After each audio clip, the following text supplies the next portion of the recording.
ഒരു പെൺകുട്ടി അവളുടെ ജീൻസ് കൊള്ളാമെന്ന് പറയുന്നത് ഇത്ര വലിയ പ്രശ്നമാണോ?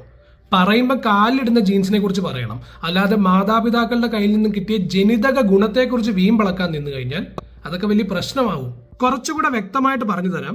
അമേരിക്കൻ ഈഗിൾ എന്ന് പറയുന്ന ബ്രാൻഡിന് വേണ്ടി സിഡ്നി സ്വീനി എന്ന് പറയുന്ന ആക്ട്രസ് ചെയ്ത ഒരു പരസ്യമാണ് ഈ പ്രശ്നങ്ങൾക്ക് എല്ലാത്തിനും തുടക്കം.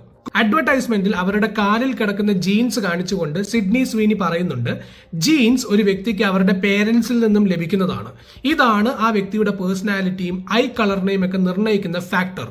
മാത്രമല്ല സിഡ്നി സ്വീനി വീണ്ടും പറയുന്നു പുള്ളിക്കാരുടെ ജീൻസ് ബ്ലൂ ആണ് എന്നുള്ളത്. ഇത് പറഞ്ഞു കഴിയുമ്പോൾ കമ്പനിയുടെ ലോഗോ കാണിച്ചുകൊണ്ട് കമ്പനി പറയുന്നു Sydney Sweeney has great jeans.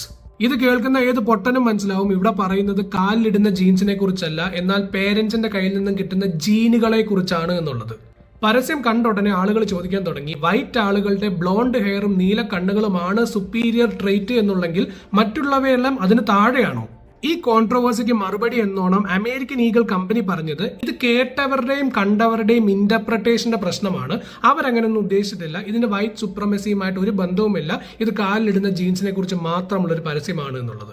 എങ്ങനെ ഇന്റർപ്രറ്റ് ചെയ്താലും ഇതിനൊരർത്ഥമേ ഉള്ളൂ. ഇത് ആളുകൾക്ക് മനസ്സിലായിട്ടുമുണ്ട്. അതുകൊണ്ടാവണം കഴിഞ്ഞ കുറച്ചാഴ്ചകളായിട്ട് അമേരിക്കൻ ഈഗിൾ സ്റ്റോറിലേക്ക് വരുന്ന ആളുകളുടെ എണ്ണം 9% കുറഞ്ഞിരിക്കുന്നു.